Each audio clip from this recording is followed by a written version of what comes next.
enseña a niñas y niños a prevenir la violencia física, emocional y sexual. Y además ella es consejera del Observatorio Nacional de Prevención del Reclutamiento de Niñas, Niños y Adolescentes, ONEPRANA, y Disciplina de la Ciudad de México. Yo quiero agradecer a la maestra Rosario, de verdad, este esfuerzo, este trabajo tan enorme por llevar las cifras, tener actualizado un padrón que permita que a nivel nacional e internacional sepamos de la violencia a nuestros niños y niñas. De verdad, maestra Rosario, agradezco infinito y como siempre sugiero a los maestros que asisten a estas sesiones, por favor, les pido que lo que hagamos es poner de qué entidad nos acompañan, por un lado, y por el otro lado, las preguntas, reflexiones, para que al final de la exposición de la maestra Rosario podamos de una o de otra. Muchísimas gracias, doctora Patricia Ganem, por esta invitación. Les agradezco mucho a ti personalmente y a Grupo Loga la oportunidad de poder hablar con docentes, que yo sé que los maestros que aquí nos acompañan seguramente son expertos también en el tema y que lo han vivido y saben muchas cosas. Y yo justamente hoy organicé una presentación en donde quiero presentarles unas cosas nuevas que nos pueden ayudar. Primero, una teoría seria y sólida que nos puede ayudar a prevenir y atender la violencia conocida como bullying, violencia escolar. Y también, pues, una metodología que siento que es novedosa. Intenté traerles como algo que sea muy fresco para que no sea lo mismo que han escuchado, porque además sé que soy la que cierra y que ya todos a estas alturas ya están súper formados en el tema, ¿no? Y que además seguramente con la curiosidad intelectual que tienen ya han revisado materiales y han visto más cosas. Entonces, espero no repetirles cosas que ya hayan visto y que sea algo en lo que todos y juntos aprendamos, ¿no? Yo sé que también me voy a enriquecer mucho con lo que vayamos a ver en estos minutos. Les voy a poner aquí una presentación que con mucho gusto, si alguien la quiere, nosotros al final se las enviamos, pero siéntanse libres de tomarle fotografías o de hacer lo que ustedes quieran. No tenemos ningún recelo con el material. Lo pueden ustedes copiar y después también lo pueden utilizar. Mientras nos citen, no tenemos mayor problema. Bueno, como les decía la doctora Patricia Ganem, yo pertenezco a una asociación que se llama Guardianes. Nos dedicamos principalmente a prevenir la violencia sexual, pero hoy voy a platicar con ustedes sobre este tema, que es el trabajo en conjunto entre la familia y la escuela para enfrentar la violencia escolar. Y fíjense, a mí me gusta empezar con preguntas, ¿no? Y quisiera preguntarte a ti que eres docente, que eres profesor, profesora, que has trabajado frente a grupo durante algún tiempo, ¿qué sienten cuando saben que en la escuela hubo un caso de bullying o de violencia entre los alumnos, ¿no? Si quieren ahí en el chat, si quieren ahí escribirme su respuesta, qué es lo que sienten para que lo podamos ir leyendo.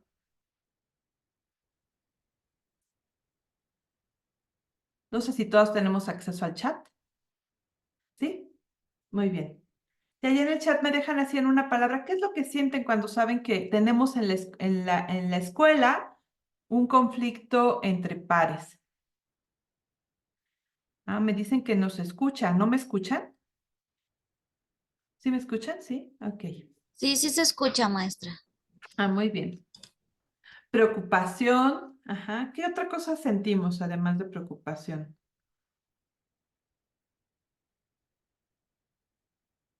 Miedo. Ajá. Esa es una impotencia, angustia, tristeza. Muy bien. Ajá. Tristeza. ¿Qué más sentimos? Pues, frustración. Fíjense, estas emociones que ustedes están poniendo son generalmente las emociones que la violencia nos hace sentir y son normales. O sea, quiere decir que todos los seres humanos Nuestro sistema nervioso autónomo, que ahorita es lo que vamos a aprender, funciona de esta manera cuando tenemos un caso de violencia. Desafortunadamente, estas emociones no sirven para prevenir, para detectar, ni para atender a las víctimas ni a los agresores de una forma adecuada. O sea, para que podamos atender de una forma adecuada, fíjense muy bien, necesitamos transformar el miedo, que es la emoción, todas las emociones que me acaban de decir ustedes, atrás de ellas está el miedo, la impotencia, la frustración, todas estas están atrás del miedo. Necesitamos empezar a tener un paradigma diferente en nuestra mente, que es cuando estamos hablando de violencia, en realidad de lo que queremos hablar es de cómo recuperar la seguridad. Lo que el miedo nos quita es el sentido de seguridad. Entonces, todos los que trabajamos por intentar hacer del mundo un ambiente con más paz, con más calma, con más protección, lo primero que tenemos que trabajar es cómo le hacemos para desarrollar seguridad. Y entonces, fíjense, cuando tenemos miedo, generalmente nos hacemos preguntas como esta. ¿Cómo evitamos la violencia escolar? Y sentimos que es una muy buena pregunta. Pero una mejor pregunta, o sea, no es mala, pero una mejor pregunta a esas es no preguntarnos por cómo evitamos lo que no queremos, sino cómo le hacemos para desarrollar lo que sí queremos, ¿no? Fíjense, Einstein decía, si yo tuviera una hora para resolver un problema y mi vida dependiera de la solución, yo gastaría los primeros 55 minutos para determinar la pregunta apropiada, porque una vez que supiera la pregunta correcta, podría resolver el problema en menos de 5 minutos. Fíjense, lo más importante es que nos hagamos la pregunta adecuada. Entonces, yo quisiera que no partamos de esta pregunta de cómo evitamos la violencia escolar, sino más bien que partamos de esta otra pregunta, ¿no? O de estas 3 preguntas que les voy a poner. Les voy a poner 3 preguntas para que nuestro cerebro se enfoque en ellas y así veamos lo que les quiero presentar, ¿no? La primera pregunta es, ¿qué prácticas o intervenciones específicas han demostrado fortalecer la sensación de pertenencia y conexión? Fíjense, ¿por qué pertenencia y conexión? Porque estas dos cosas son los dos factores que ayudan más a evitar la violencia. Que tú tengas un sentido de pertenencia y que te sientas conectado con las personas que están ahí. Entonces, ¿qué prácticas o intervenciones específicas han demostrado fortalecer la sensación de pertenencia y conexión, tanto en el entorno escolar como en el familiar, contribuyendo hacia un ambiente seguro y protector para niñas, niños y adolescentes? Por ejemplo, prácticas desde prácticas sencillas, como que los niños podamos tomar en cuenta su opinión, que tengamos en cuenta el interés superior de los niños, que escuchemos sus comentarios, prácticas como que les pongamos atención cuando hablan, que nos interesemos por sus problemas, que aprendamos a escucharlos. O sea, ¿qué prácticas se les vienen a ustedes a la mente? Ustedes deben de ser expertos frente al aula de cosas que sirven para que tengamos la atención del grupo y además todos se encuentren felices queriendo aprender, ¿no? Otra pregunta puede ser, ¿cuáles son las experiencias o momentos en los que niñas, niños y adolescentes se sienten más seguros y protegidos en la escuela y en la casa? Cuando una persona se siente segura, se siente protegida, generalmente vamos a encontrar que es más difícil que caiga en una situación de violencia, porque ahorita vamos a entender a qué se trata la violencia, ¿no? ¿Qué elementos o acciones contribuyen a crear estos momentos de seguridad y protección, ¿no? Puede ser un diálogo más abierto, jugar con los niños, tener interacciones de los adultos con los niños en donde los adultos estamos más dispuestos a ser receptores de lo que ellos nos quieren contar. ¿Cómo podemos fomentar la comunicación efectiva entre la escuela y la familia para identificar y abordar de manera proactiva los desafíos relacionados con la seguridad y protección de los estudiantes, en lugar de reaccionar ante situaciones de violencia una vez que hayan ocurrido? O sea, fíjense, ¿cómo le podemos hacer antes y no cuando la violencia ya ocurrió? Porque cuando la violencia ya ocurrió, nuestro sistema nervioso va a estar desregulado, que es lo que ahorita les voy a explicar, la regulación del sistema nervioso y la desregulación del sistema nervioso. Cuando estamos regulados, nos encontramos en calma, seguros y protegidos. Cuando nos encontramos desregulados, a veces nos estamos defendiendo, otras veces estamos huyendo del problema y otras estamos congelados ante esa situación. Entonces, fíjense, vamos a intentar pensar de una manera más enfocada en apreciar generalmente esta metodología de hacer preguntas que nos ayuden a indagar de una manera apreciativa, no solo positiva, sino apreciando los recursos que ya tenemos y las habilidades o herramientas con las que ya contamos. Esta metodología es muy útil para plantearnos preguntas que nos saquen del bucle de seguir haciendo prácticas que están fomentadas en el miedo. O sea, cuando nosotros tenemos miedo, también generalmente hasta nuestros protocolos son persecutorios, condenatorios, nuestras reglas son de prohibición, si haces esto te expulsamos, si haces esto vamos a hablar con tus papás, si haces esto, o sea, seguimos haciendo cosas que el miedo nos lleva, ¿no? Tenemos que aprender a cambiar el miedo en seguridad, la tristeza en brindar consuelo, la tristeza siempre es una señal para querer consolar, eh, el enojo, la rabia que nos pueden causar estas cosas, en coraje para afrontar soluciones. O sea, si transformamos nuestras emociones desde un espacio más positivo y nos hacemos preguntas que nos vayan a llevar a una solución y a construir y diseñar las soluciones, o sea, las soluciones no existen, las tenemos que construir y diseñar nosotros para hacerlas posibles. Entonces, si nos enfocamos en esto de una manera colaborativa, podemos encontrar formas de realmente trabajar con este tema, ¿no? Con esas preguntas en mente vamos a conocer un poco de teoría y también de prácticas basadas en la evidencia que nos ayuden a comprender la violencia. Miren, vamos a empezar por definir la violencia, ¿no? Vamos a definir la violencia en general. La violencia, nos dice las Naciones Unidas, la define como toda forma de perjuicio o abuso físico o mental, descuido o trato negligente, malos tratos y explotación, incluido el abuso sexual. Esta definición se encuentra en conformidad con el artículo 19 de la Convención de los Derechos de los Niños. Es decir, siempre que estamos haciendo una cosa en donde dañamos a niñas y niños, es un tema de violencia. Este fenómeno de la violencia es entendido como un proceso social que se caracteriza por tener un efecto multiplicador y expansivo que no solo afecta a las víctimas, sino a la sociedad en pleno. Es una conducta intencional y dañina, que puede ser pasiva o activa, y también puede ser por acción o por omisión. Es decir, la violencia se da no solamente cuando yo doy algo malo, sino también como en el caso de la negligencia, cuando no doy las cosas o las condiciones adecuadas para que ese niño pueda lograr su máximo desarrollo físico, emocional, social, etcétera, ¿no? O sea, la violencia se da por acción o por omisión.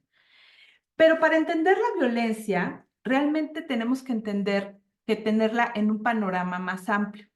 Actualmente, muchos de los expertos en esta temática dicen que más bien en el caso de niñas y niños hay que llamarles experiencias adversas de la infancia. Las experiencias adversas de la infancia son un conjunto de situaciones que pueden vivir niñas y niños y que les afectan porque son violencia, como la violencia emocional, la violencia física, la violencia sexual, la violencia en el entorno digital, que fíjense, hoy sabemos que todos los que tenemos más de 30, generalmente pensamos que existe la realidad y el mundo virtual. Y que entonces lo que te pasa en el mundo virtual no te afecta tanto, ¿no? Es como de a mentiritas. Y lo que te pasa en la realidad se afecta. Pero para los niños actualmente no hay una diferencia. Y en su cerebro no hay una diferencia. Si les pasa algo en el entorno digital o les pasa algo en lo que nosotros, los mayores de 30, decimos el mundo real, tiene las mismas secuelas y consecuencias.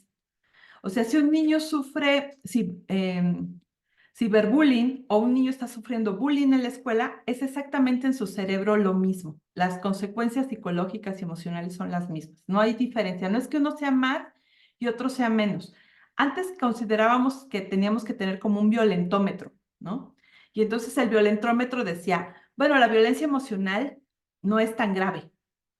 La violencia física es más grave. Uy, la violencia sexual es súper grave.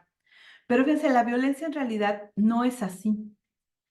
No depende de lo que te pase, sino nunca una experiencia adversa, cualquiera de estas que están aquí, negligencia emocional, negligencia física, vivir con cuidadores que abusan de sustancias, violencia del género del padre a la madre y que los niños la presencien. También, por ejemplo, en este caso, mi tesis de la maestría fue sobre este tipo de violencia, de la maestría en violencia de género. Siempre se consideraba anteriormente que los niños eran víctimas secundarias, ¿no? De la violencia que el padre ejercía sobre la madre o la pareja de la madre sobre la madre.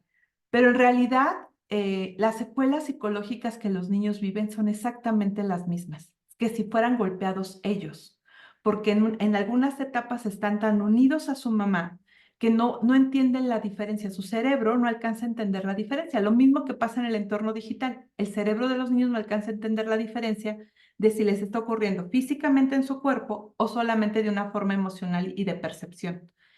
Y además, la violencia no es lo que te pasa, es lo que ocurre alrededor de lo que te pasa. O sea, por ejemplo, no es lo mismo que un niño o una niña sufran violencia emocional si una niña tiene su papá, su mamá y su familia que la apoyan y otro niño está institucionalizado y es huérfano. Aunque estén sufriendo el mismo tipo de agresión, el daño es sumamente diferente porque depende de los recursos con los que cuentas. Puede ser que para una niña o un niño la violencia emocional sea más grave que para otro que sufrió violencia sexual. ¿Me estoy explicando? O sea, la violencia es un tema complejo, no es un tema de, este es punto A, este es punto B, este es punto C. Así no funciona, ¿no? También, perdón, también, por ejemplo, tener la enfermedad mental en el hogar, por ejemplo, vivir con un padre o una madre que tiene alguna enfermedad mental es un tema que agrava esta situación. Vivir la separación o el divorcio de los padres, el encarcelamiento de algún miembro de la familia, estar en una situación de pobreza. Pusimos aquí en naranja rojo porque es una de las experiencias adversas de la infancia, victimización por pares o lo que conocemos como bullying o violencia escolar, exposición a la violencia en la comunidad. Por ejemplo, la doctora Patricia leía que yo estoy en el OMPRENA, que es el Observatorio Nacional contra la Reclusión de Niñas, Niños y Adolescentes por parte de la delincuencia organizada. Nosotros vemos que en México tenemos presencia del crimen organizado en comunidades y que muchos niños presencian la violencia que viven en estas comunidades. A veces incluso las escuelas. Nosotros en Guardianes antes íbamos a Torreón y seguido había balaceras enfrente de la escuela donde estábamos trabajando con los niños y evidentemente esa situación genera un estrés que todos los niños tenían síntomas de trauma profundos, me explico, porque la experiencia que están viviendo en su comunidad es sumamente complicada. Ahora, el problema más grande que tenemos es que, miren, todas estas son experiencias adversas de la infancia, pero lo que encontramos actualmente en niñas y niños no es que tengan una experiencia adversa, es que tienen algo que se llama polivictimización. La polivictimización es un concepto que acuñó Filkenhorst, Homroth y Turner, que hace referencia a un proceso de trauma acumulativo en que sufren aquellos individuos expuestos a múltiples formas de violencia a lo largo de su vida. O sea, un niño que estamos viendo que está, ya sea que sea el bully, que sea el que esté haciendo la agresión en la escuela, o un niño que está siendo víctima de esta agresión, lo más probable es que no sea la única forma de violencia que estén afrontando. Lo más probable es que tengan otras formas de violencia. Y entonces, hagan de cuenta que para poder entender este fenómeno, tenemos que ver las múltiples experiencias de violencia que tienen y también los recursos que tienen, para que podamos entender si hay incluso situaciones en donde podamos revertir el daño, es que haya más situaciones y factores protectores. Si nosotros en la escuela desarrollamos factores protectores, factores que ayudan a generar seguridad, seguridad no es poner un candado, poner una cámara, poner un control y hacer un registro. Eso más bien es signo de inseguridad, ¿no? Seguridad son aquellos factores que van a permitir a los niños poder vivir en plenitud sus derechos y poder tener un desarrollo armónico de acuerdo a su etapa evolutiva, ¿no? Para comprender la violencia tenemos que entender que la violencia no es algo simple, es un fenómeno complejo que depende de la frecuencia de los eventos sufridos, la intensidad de los actos y el grado de cercanía y confianza con el agresor o la agresora. Eso también es un factor muy importante.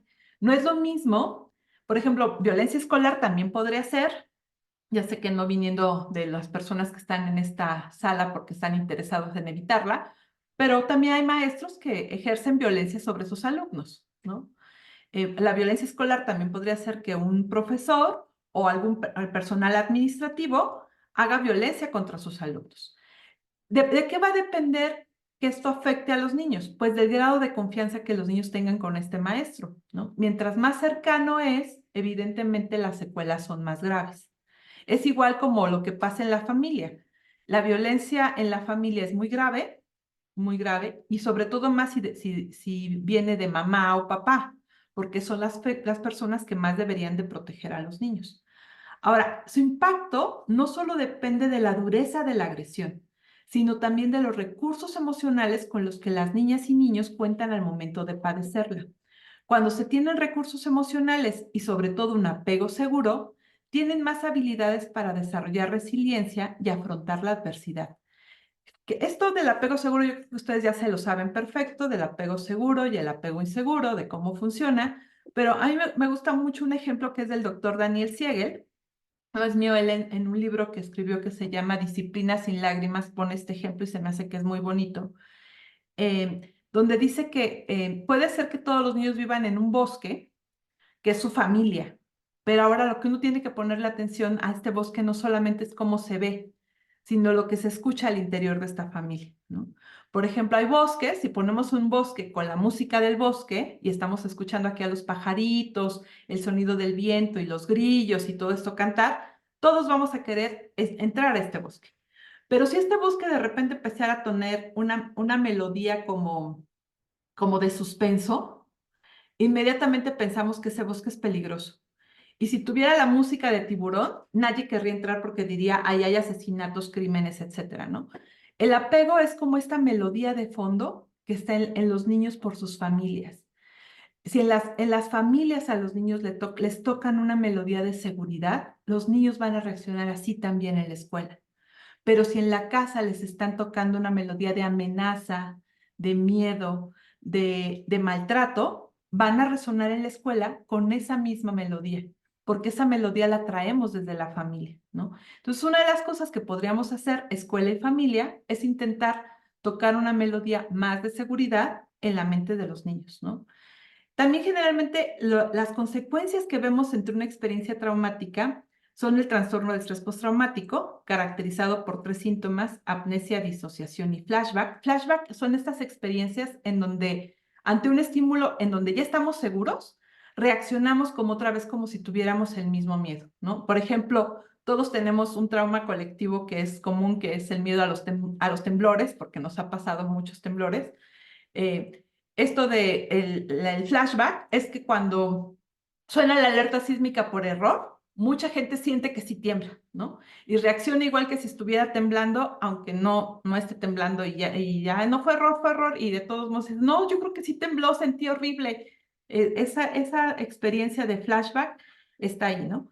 Ahora, en el caso de la polivictimización, que es lo que vemos que los niños tienen, no solo es trastorno de estrés postraumático, sino es una experiencia distinta, como le llama Judith Herman, síndrome de trauma complejo. Ahora, ¿por qué les pongo esto aquí? Porque en muchas ocasiones los niños que nosotros clasificamos como el agresor, el bully, y como la víctima, a veces lo que estamos viendo son dos víctimas que están reaccionando de formas diferentes ante lo que les está pasando. O sea, muchos de los niños que hacen bullying, no es necesariamente que les peguen en su casa, pero tienen otras experiencias adversas. El 90% de los niños que son agresores con sus pares, tienen experiencias adversas de la infancia, y la forma en la que encuentran para poder hablar de su problemática sin hablar, o sea, de forma no verbal exponer este tema, es volviéndose agresores, ¿no?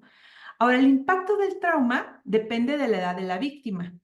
Estudios demuestran que el impacto más grave se da en los primeros 5 años de vida, debido a que en esta etapa se está desarrollando la arquitectura cerebral. Muchas veces pensamos que estos niños no tienen síntomas porque así son, y generalmente los diagnosticamos con un montón de temas, niño con trastorno posicionista de la personalidad, niño con trastorno límite, niño con no sé qué. La verdad es que los niños de esta etapa tan temprana no sería bueno que los diagnosticáramos porque más bien lo que nos están mostrando son síntomas de trauma del desarrollo, ¿no? De que han tenido experiencias adversas en la infancia. Ahora, fíjense, lo más importante que tenemos que tener en cuenta es que cuando ocurre algo de violencia, como la violencia entre pares, lo que las personas pierden cuando sufren violencia es el sentido de seguridad personal y el daño queda en el sistema nervioso autónomo. Esto es una de las cosas que tenemos que tener muy claras. Mucha gente dice, es que como la violencia no se ve, o sea, no se ve dónde está su secuela, pues no se puede atender. Bueno, hoy sabemos que sí se ve. Sí deja un daño físico en el cerebro, no en todo el cerebro, deja un daño físico, sobre todo en el sistema nervioso autónomo, que ahorita de una forma muy breve se las voy a explicar y les voy a dejar un video para que puedan leer y les voy a recomendar algunos libros que lean. Pero para poder atender la violencia necesitamos comprender la neurobiología de la violencia. ¿Dónde está el daño en el cerebro cuando ocurre violencia, ¿no? Y fíjense, el doctor Calixto, Eduardo Calixto, que es un neurólogo muy prestigiado de México, él dice que en el cerebro lo contrario del amor no es el odio, es el miedo, ¿no? Eso, ¿y se acuerdan qué emoción decíamos que era la importante en la violencia? El miedo. Entonces, lo que necesitamos es quitar ese miedo y restaurar la seguridad para que podamos ver realmente un cambio, ¿no? Pero, ¿qué es lo que el cerebro entiende por amor, ¿no? Para el cerebro, lo primero en el cerebro es la seguridad y después la protección. Y en tercer lugar, el afecto. Fíjense, esta combinación, este triangulito es muy importante que lo entendamos, porque nosotros podríamos ver tal vez a niños que sus papás son fríos y no son tan afectuosos, pero ellos se sienten seguros y protegidos por ellos, y los niños tienen un sano desarrollo.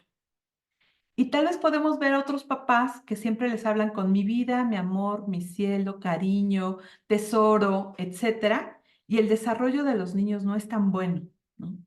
Yo muchas veces hace años me cuestionaba por qué estas mamás que son tan cariñosas, los niños desarrollan muchas formas de relación agresiva, evitativa, se vuelven niños problemáticos y la mamá es tan cariñosa, la mamá es tan linda. Bueno, porque tal vez la mamá no le da seguridad ni protección.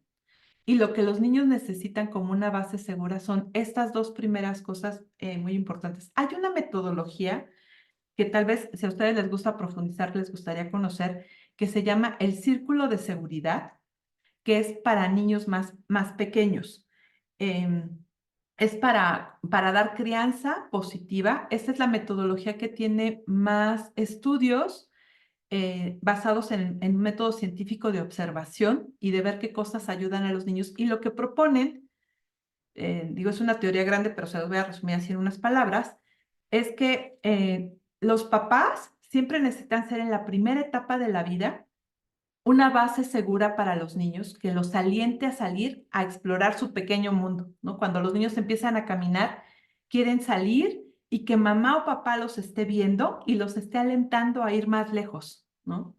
Entonces, esto es como decirle, yo soy tu base segura que te impulsa a ir a conocer el mundo, que esto es seguridad. Pero generalmente los niños, cuando van caminando y haciendo cosas en la vida, pues muchas veces tienen tropiezos, se caen y quieren regresar a mamá y a papá, y cuando regresan tienes que ser un sentido de protección y darles el consuelo que necesitan. Cuando este juego de enviar al mundo y de que cuando regresen estemos disponibles para hacer su base segura, Garantiza que el cerebro crezca sabiendo cuáles son sus límites, hasta dónde sí puede llegar y hasta dónde no. Cuando los niños no tienen ni este impulso, ni el sentido de seguridad de vuelta, o sea, cuando regresan y los regañan, les dicen, eres un tonto, ¿cómo es posible que te haya pasado esto, etcétera?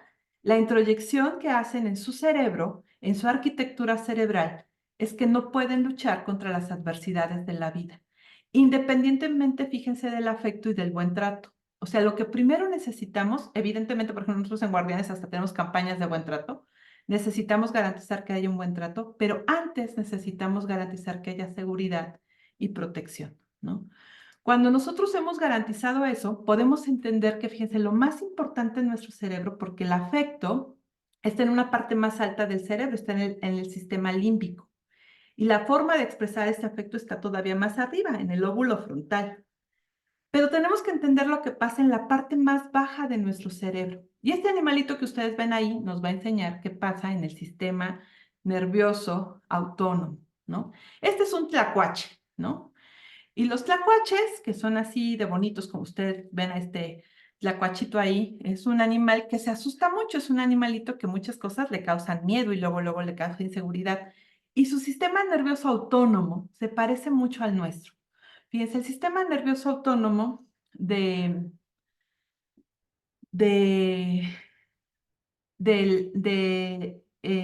tlacuache funciona más o menos así y así funciona también el nuestro, ¿no? Fíjense, tenemos un momento en que el tlacuache se siente en seguridad, ¿no?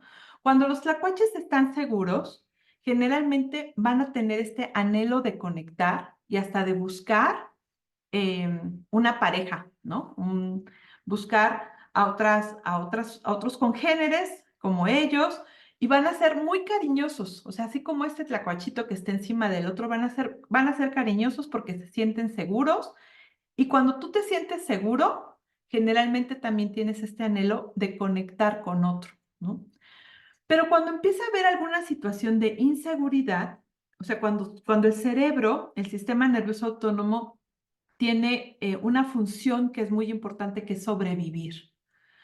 Cuando algo ocurre y te pones en un modo de sobrevivir, hay dos formas de mostrar la inseguridad. Una es la inseguridad con movilidad, que es todavía cuando tienes energía, ¿no? Energía de hacer cosas. Cuando tenemos inseguridad, generalmente lo primero que va a estar es este sentido de lucha, de pelear con el agresor. Vamos a pensar que este tlacuache ve a lo lejos que viene un mapache más grande que él, ¿no? Y entonces dice, bueno, pero yo tal vez puedo pelear con el mapache y pues vemos a ver quién gana, ¿no? Si el mapache o yo. Si el mapache quiere entrar en el mismo agujero donde yo estoy, tal vez yo puedo defender mi agujero y pelearme con el mapache, ¿no? Entonces, generalmente el primer sentido cuando tenemos inseguridad es luchar. Les pasa igual a los niños. Los niños que vemos que hacen bullying están puestos en este modo, que es donde funciona el sistema nervioso parasimpático, y simpático, el sistema nervioso simpático, no parasimpático, simpático, y estamos poniéndonos en modo de lucha, ¿no? De luchar y de agredir a aquella amenaza que nos quiere hacer daño. Pero cuando sentimos que ese agresor, como este tlacuache, vamos a pensar que no es un mapache, sino que es un coyote, ¿no? El tlacuache hace un balance y dice, no, pues el coyote sí me gana. Si me peleo con el coyote, me gana. Entonces, más vale que digan aquí corrió que aquí quedó y entonces sale huyendo, ¿no? Generalmente nosotros también cuando tenemos una adversidad muy grande, nos queremos poner a salvo y huir. Pero el tlacuache tiene otro factor que es cuando el enemigo es demasiado grande, vamos a pensar que se encuentra un lobo, ¿no?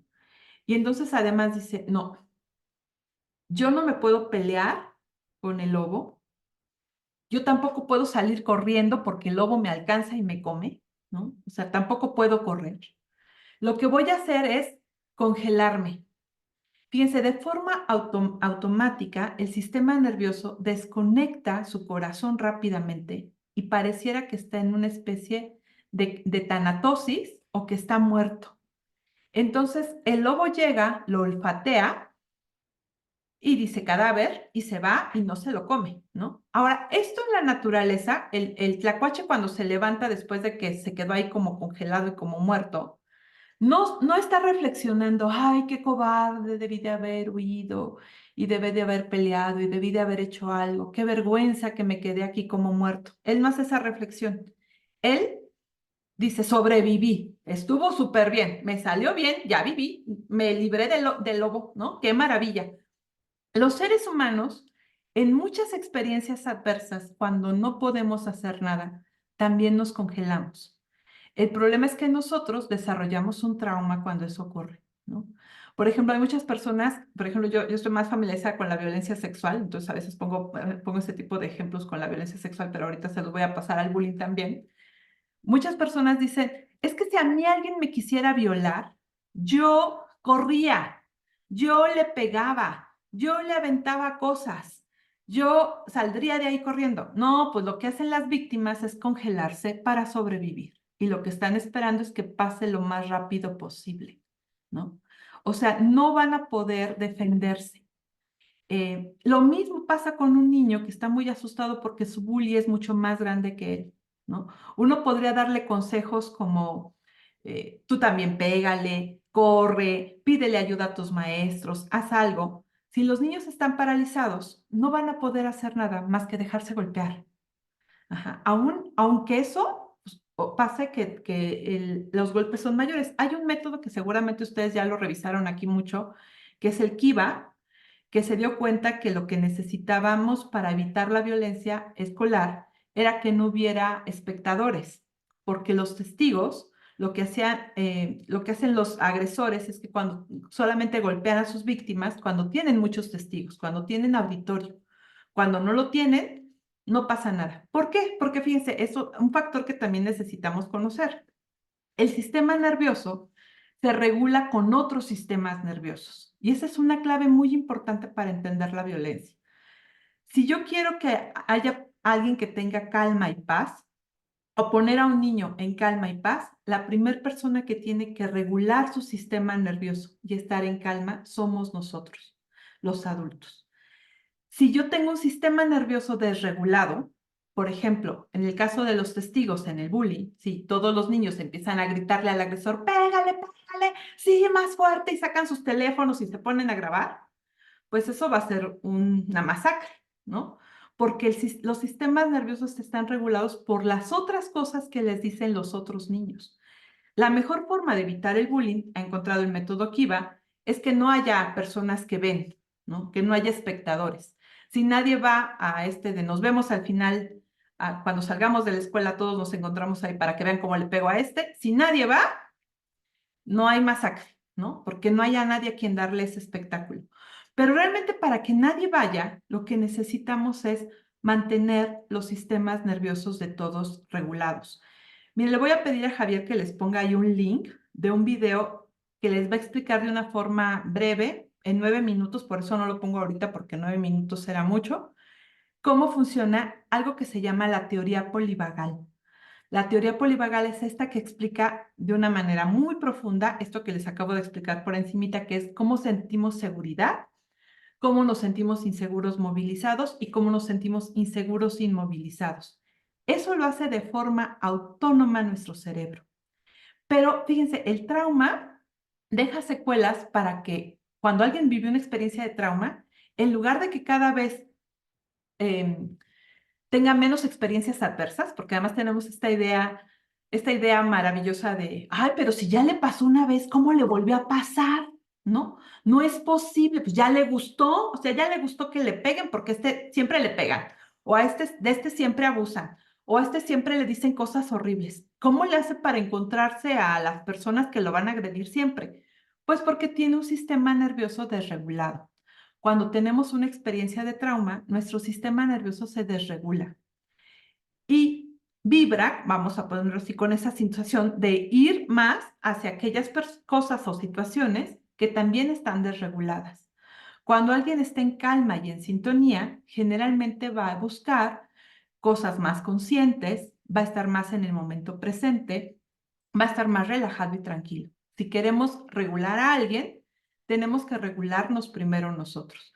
La buena noticia es que el sistema nervioso puede aprender. En muchas ocasiones pensábamos que alguien que había sufrido una experiencia traumática no se puede curar, ¿no? No puede sanar, no puede salir de esa situación.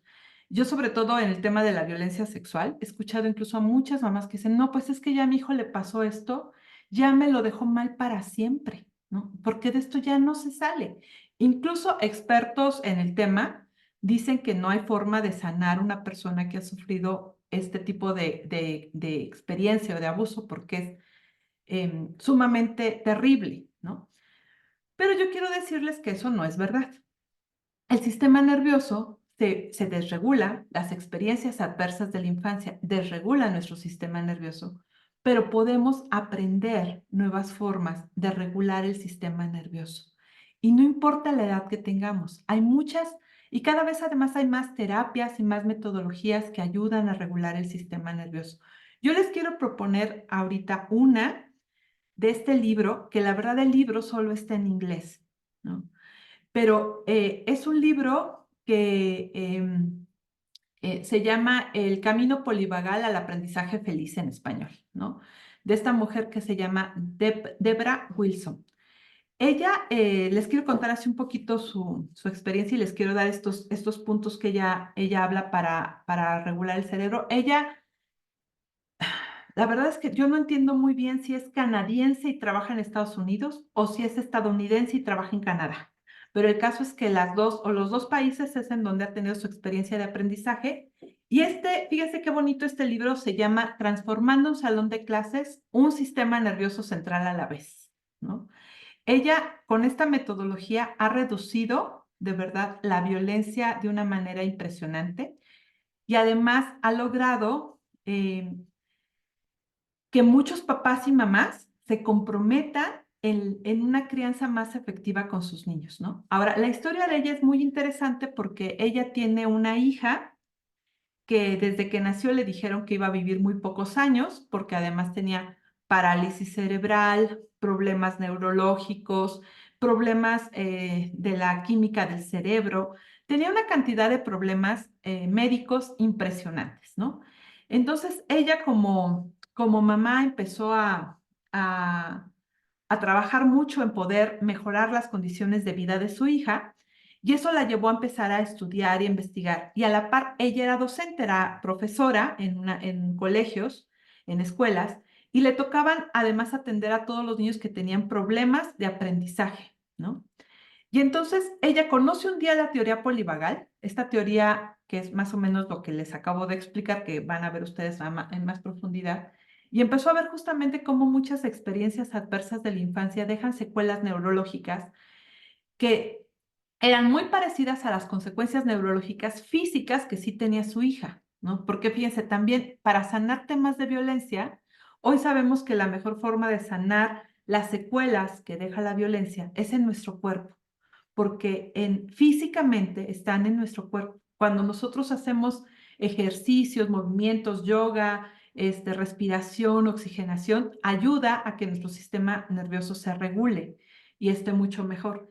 Entonces ella empezó a probar con fisioterapia, con tratamientos basados en la teoría polivagal, con ejercicios y cosas que ayudan dentro de la teoría polivagal a mejorar la condición del cerebro y la arquitectura cerebral. Y se dio cuenta que su hija empezó a mejorar, ¿no? Su hija tenía una esperanza de vida muy bajita y su hija hasta la fecha sigue viva, pero empezó a poner esos mismos ejercicios que le hacía a su hija a sus alumnos que les gustaba aprender y a sus alumnos que traían problemas de violencia o de situaciones adversas. Y se dio cuenta que todos mejoraban, ¿no? De hecho, en Canadá le han pedido por parte de las Naciones Unidas que ponga este tipo de programas para todas las escuelas públicas. Y fíjense, ¿en qué consisten estos programas? Consiste en hacer amistad con tu sistema nervioso y esto es aprender a reconocer los tres estados, que son estos estados que les decía, el estado de seguridad, el estado de inseguridad movilizado y el estado de inseguridad en quietud o calma, paralizado, congelado, ¿no? que esos son los nombres rimbombantes que ustedes ven aquí de ventral, que es la seguridad. O sea, cuando estamos en ventral de seguridad, ¿qué significa? Significa que estamos abiertos, nos sentimos seguros, miramos a los ojos, generalmente sonreímos, nos encontramos cómodos, nos sentimos a gusto y tenemos esta propensión a conectar con otras personas. Cuando estamos en modo simpático, así se le llama porque es el sistema nervioso simpático el que se activa, estamos en lucha o huida. Nos aceleramos, estamos más rápidos, estamos más agitados, estamos más propensos a la ira. Generalmente, fíjate, cuando yo pregunto, ¿qué sientes cuando una niña o un niño sufrió violencia? Inmediatamente te llevo al modo simpático, ¿no? O sea, lo primero que dices es, oh, ¿cómo es posible que pasen estas cosas y te enojas más, ¿no? O sea, eso es normal. Nos regulamos con las cosas que decimos. Y dorsal es esta parte de congelamiento, pero congelamiento de miedo, ¿no? De decir, no me voy a mover. Es cuando tus sentidos están escuchando todo. Piensa cuando tienes miedo, por ejemplo, hasta miedos imaginarios, ¿no? Cuando pasamos por una calle oscura y entonces tenemos que hasta tararear una cancioncita para que el miedo se nos quite, nos sudan las manos, etcétera. Es este tipo de miedo, ¿no? Ahora, lo que ayuda es entablar amistad con nuestro sistema nervioso, reconociendo en nuestro día a día cómo estamos. Por ejemplo, tal vez obsérvate y fíjate en la mañana cómo te despiertas. Si te despiertas y dices, ¡ah, ya se me hizo tarde! Pues estás en simpático, ¿no? Si te despiertas y dices, ¡qué horror! No me quiero levantar. Maldita sea, ya son las 6, qué horror, ¿no? Pues estás en dorsal, ¿no?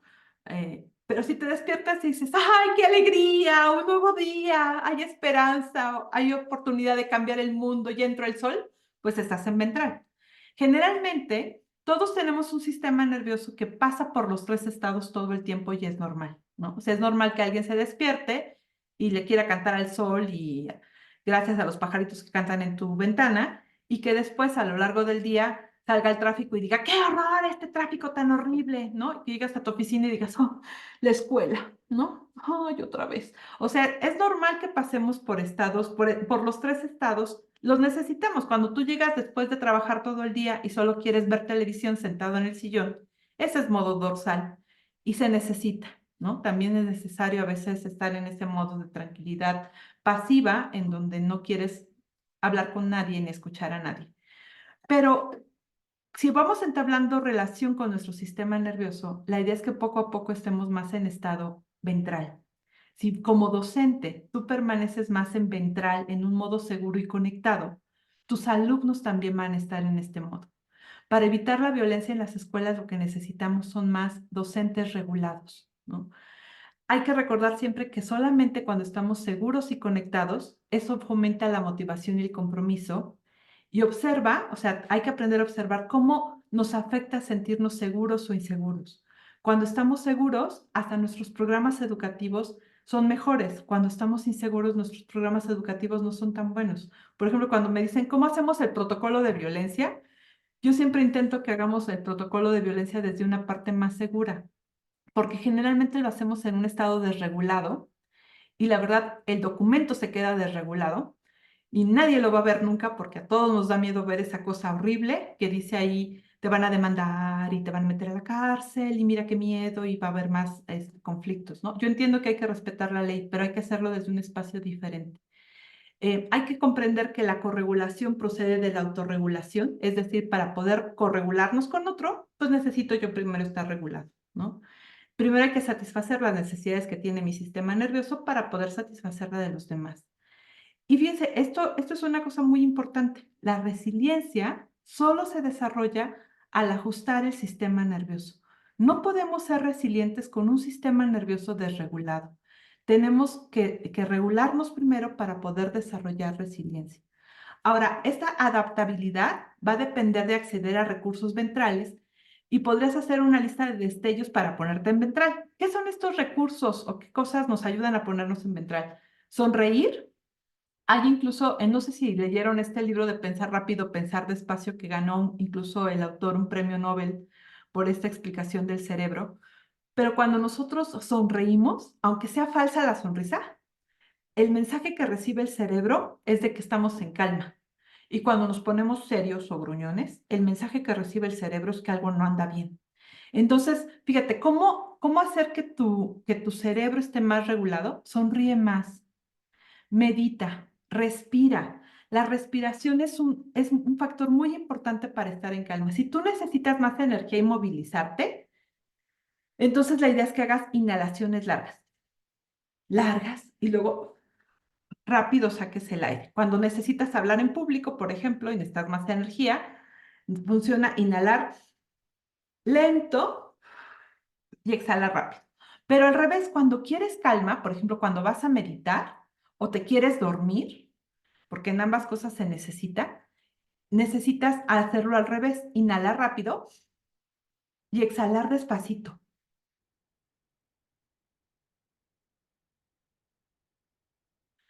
Cuando sacas el aire, rápidamente el nervio vago pone en calma tus pulmones y tu corazón. Si te quieres dormir, saca el aire. Piensa que vas a inflar un globo. Pero hay muchas otras cosas que nos ayudan a estar mejor. Sonreír, bailar, escribir, meditar, nadar, hacer ejercicio, hacer yoga. Todas estas actividades nos ayudan a regularnos. Durante el día tenemos que aprender a conocer qué actividades nos ayudan a regularnos más.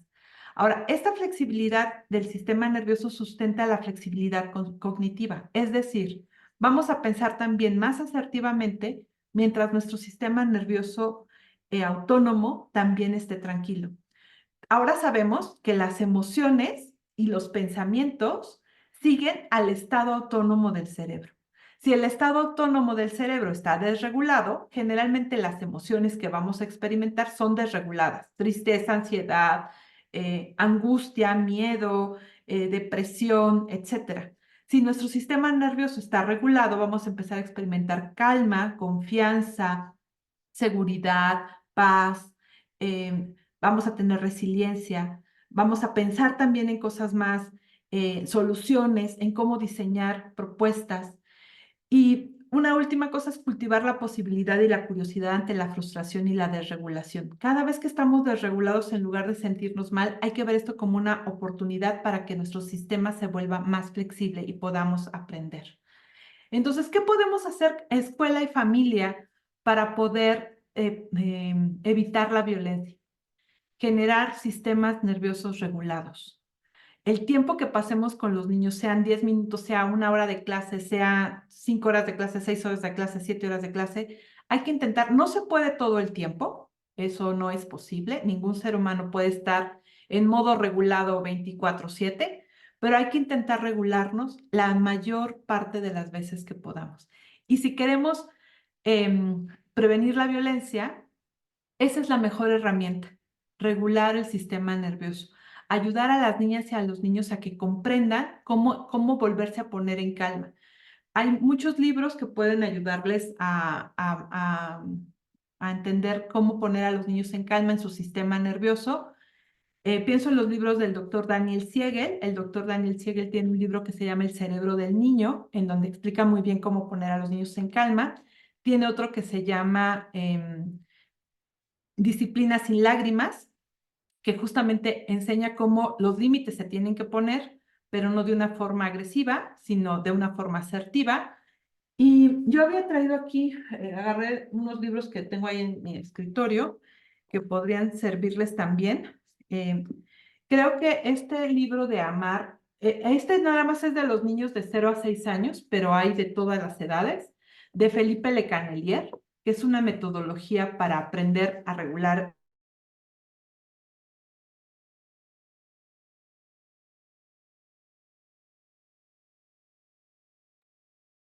Se nos congeló la maestra Rosario. Vamos a esperar un minuto. Le están ayudando a poner algunas de los libros que seguramente ustedes van a poder leer algunos avances de las investigaciones de estos autores. También ella le han ayudado el maestro Javier a poner el video, sí, de algo que nos recomendó y que seguramente pues estos sugerencias, estas recomendaciones que ella nos ha venido dando, bueno, pues son de mucha utilidad para el trabajo con los niños. A mí me parece que desde la escuela debemos de ayudar a la familia a entender que estas prácticas de crianza, este contacto continuo con los niños, esta escucha activa, esta observación por parte de los padres de familia, es muy importante para que familia y maestros vayan compartiendo esta mirada común. Ya la tenemos por aquí de vuelta, maestra Rosario, se nos congeló un Mil poquito, pero disculpas. eso luego son las advertencias que nos da el internet de que algo va a pasar, pero la dejamos para que concluya. Perdón, creo que les estaba recomendando libros y ya me quedé ahí. No sé si vieron este de Felipe Le Canelier, ¿no? Él tiene una metodología que se llama AMAR, pero más bien es AMAR, significa atención, mentalización, automentalización y regulación, que es sobre cómo regular a los niños y tiene un trabajo muy bonito en escuelas. Él además es latinoamericano y trabaja muy bien con este tema. Digo, evidentemente el libro que ya les recomendé de la doctora Debra Wilson. Este otro libro siento que también es una joya que todos los docentes deberían de leer. Se llama El chico a quien crearon como perro. Este es del doctor Bruce Perry. Él, son casos los casos que él ha llevado como psiquiatra de niños y tiene unos casos muy interesantes que se ve cuando los niños tienen experiencias adversas, qué es lo que les puede pasar en su cerebro. Este libro es un libro nuevo de la doctora Peggy Ostrowski, que se ha dedicado a estudiar en México a asesinos seriales, pero justamente este libro es sobre qué genera la violencia y cómo se puede prevenir. Y creo que para aprender más del sistema nervioso y de la teoría polivagal, la verdad es que el libro este que les puse de la doctora Debra Wilson, siento que es el mejor para escuelas, pero no está en español. Entonces, si leen en español, pueden leer este, que es de Deb Dana, que se llama Anclados, cómo entablar amistad con tu sistema nervioso de acuerdo con la teoría polivagal. Y también, si ya ocurrieron cosas de experiencias adversas en sus escuelas, que seguramente todos tienen, este libro que se llama 8 claves para superar los traumas de forma segura, es muy pedagógico, muy didáctico, no se necesita ser terapeuta para acompañar a una víctima que está sufriendo una situación adversa y podría ser el libro que podrían usar, ¿no? Voy estoy aquí, bueno, no sé si tengan alguna duda o pregunta. Creo que en mi presentación ya nada más estaba la página web de nosotros. A ver, miren, les voy a volver a ponerles la presentación para que vean que era lo único que faltaba. Estábamos aquí y lo único que faltaba esto, que es nuestra página web, por si tienen alguna duda o pregunta y nos puedan mandar sus inquietudes. Y compartir. Y yo les dejo por aquí también en el, en el chat, les dejo la presentación por si la quieren descargar, ¿no? Y como les decía, todos pueden utilizar el material mientras nos citen, no tenemos mayor inconveniente, ¿no? Si algo les pareció útil o si quieren profundizar en algo, pues está muy bien. Maestra Rosario, yo no tengo más que agradecer.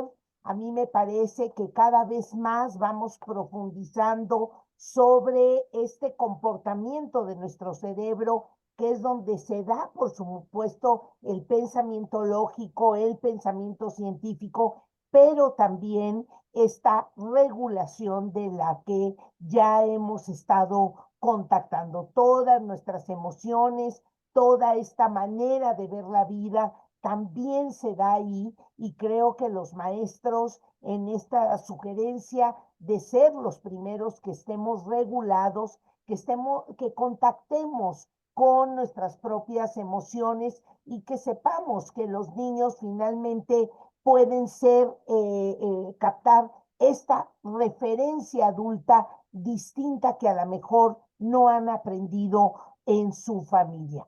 Y este diálogo también muy frecuente que debemos de tener con los padres, que la escuela se vuelva también un modelador, un espacio donde ellos puedan aprender esta manera más adecuada para tratar a nuestras niñas y nuestros niños. Por ahí, yo no sé, maestra Rosario, si usted ha escuchado esta frase que la UNESCO ha empleado mucho ahora que estamos en el año de la paz. Dice, si es en los corazones de los seres humanos donde se graba, se instala la guerra, pues ahí también instalemos la paz. Es decir, Qué bonita. tan arduo y amplio es el trabajo para generar corazones poco pacíficos como corazones pacíficos. Entonces, apostemos, maestros, estas reflexiones para ir trabajando estas posibilidades de regular a los chicos. Y seguramente nos tocará, como ya nos dijo la maestra Rosario, toparnos con algún chico que venga de mucha violencia, violencia de todos tipos, que puedan encontrar en nuestras palabras, en nuestra forma de hablar, en nuestra manera de relacionarnos con ellos, pues estas prácticas y estos ejercicios que hagan que nuestros niños, por lo menos cuando estén en la escuela, vivan esta experiencia de tranquilidad, de regulación, de alegría, que a mí me parece que pues es un tiempo muy, muy adecuado. Pues nada más comentarle, maestra Rosario, que tuvimos maestros de Durango, de Puebla, de Guanajuato, de Aguascalientes, de Veracruz, y por aquí hay muchos, muchos agradecimientos. El día de mañana, como siempre lo hacemos, les estamos compartiendo la presentación, les estamos compartiendo algunos de los libros que ya se citaron aquí en el chat, y por supuesto el video. Maestros, esto llévenlo a sus escuelas, pasen los videos y dialoguen con otros compañeros sobre los temas, los elementos. Y le dejo, maestra Rosario, pues la última reflexión. No, pues muchísimas gracias, doctora Patricia Ganem, por la invitación, por este espacio. Yo siempre feliz y encantada de compartir con sus docentes. Yo creo que en la medida en que los docentes estén más conscientes y más presentes en su salón de clases, pueden hacer una enorme diferencia, ¿no? Para educar, este dicho africano que ahora todo el mundo lo dice, ¿no? Que es muy bonito, que para educar a una niña y un niño se necesita una tribu y no solamente un papá, una mamá, una familia. Yo creo que los docentes son parte importante de esta tribu y que si ellos realmente generan este papel de brindarles a los niños seguridad y los ayudan a regularse, están cambiándoles sus vidas, ¿no? No solamente se trata de darles conocimientos, sino de brindarles experiencias de seguridad. Entonces, pues muchas gracias por esta oportunidad de estar aquí compartiendo con ustedes. Al contrario, muchísimas gracias por traernos su experiencia a este nivel de expertise. Y bueno, pues maestros, con esto cerramos el tema de la violencia, un tema que da para mucho. Todos los expertos les han recomendado páginas, les han recomendado libros, les han recomendado documentos, autores. Me parece que los consejos técnicos, estas reuniones de pares de maestros dentro de las escuelas, es un lugar, un espacio propicio para ir profundizando sobre estos temas. Pues, maestros, les agradecemos, los invitamos a iniciar el mes de abril con el mes de la participación social. Y vamos a empezar otra vez poniendo las preguntas que hoy nos hizo la maestra Rosario. Es decir, esto no se hace, no es mágico, no es un discurso, no lo hace una ley. Podemos tener normatividades de todo tipo, pero también la participación es algo que se aprende. Pues nos vemos, maestros, sigan disfrutando de sus vacaciones. Maestra Rosario, muchísimas gracias por lo que hoy nos compartió, y maestros, un fuerte abrazo a todos y todas ustedes. Hasta la próxima. Gracias.